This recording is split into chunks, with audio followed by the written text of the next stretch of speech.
وہ پاکستان کا مستقبل جو ہے وہ ان کے ہاتھ میں آ سکتا ہے یا آئے گا یا تھمایا جائے گا؟ جی، بلاول صاحب نے ایک بڑی اچھی بات کی اور اس سے بڑی تالیاں بجی۔ بلاول صاحب نے کہا کہ میں جو ہوں نوجوان ہوں اور میں لمبی اننگز کھیلنے آیا ہوں، میں کوئی اگلے الیکشن تک کی پلاننگ کر کے نہیں بیٹھا ہوں، میں نے انشاءاللہ رہنا ہے اگلے 30 40 سال پاکستان کی خدمت کرنی ہے۔ بلاول صاحب کی اس چیز سے بہت زیادہ تالیاں بھی مچی اور اپریشیٹ بھی کیا گیا، اور لوگوں کو واقعی میں فیل بھی ہوا کہ بلاول صاحب ایک ویژنری لیڈر ہیں اور وہ لانگ جی، ٹرم سوچ لے کے ان شاء اللہ لانگ ٹرم میں پاکستان کو اور بزنس کمیونٹی کو فائدہ ہی پہنچائیں گے۔ فائدہ ہی پہنچائے تو آپ نیکسٹ وزیر اعظم دیکھ رہے ہیں سر بلاول صاحب کو؟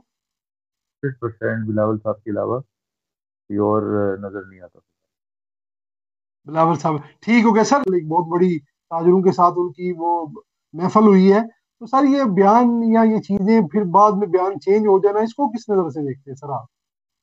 نہیں دیکھیں، کوئی تاجر برادری یا کسی تنظیم کے اس طرح کی کوئی بات نہیں ہوئی تھی، ایک شخص کا ایک انفرادی حیثیت میں اس نے یہ بات کی تھی، اور ظاہر سی بات ہے کچھ لوگ جو ہیں وہ کوشش یہی کرتے ہیں کہ چاپلوسی اور چمچا گیری کریں تو شاید ان کے نمبر بڑھیں، تو ایک ظاہر سی بات ہے وفاقی وزیر آئے ہوئے تھے اسلام آباد سے کراچی کے اندر، تو انہوں نے شاید محسوس کیا کہ میں اگر ان کی تعریفوں کی اگر دین بجانا شروع کروں گا تو شاید ہو سکتا ہے مجھے وفاقی حکومت سے کوئی فائدے پہنچے، تو مگر یہ کسی ٹریڈ باڈی یا ٹریڈ ایسوسیشن کی طرف سے کوئی بیان نہیں تھا۔ کل جو بلاول صاحب سے جو ملاقاتیں ہوئی تھی اس میں تمام ٹریڈ باڈیز موجود تھی، جس میں میں نے آپ کو بتایا کورنگی ایسوسیشن آف ٹریڈ تھی، جی، کراچی چیمبر تھا، ایسوسیشن آف پاکستان چیمبر تھا، ایسوسیشن آف بلڈرز تھا۔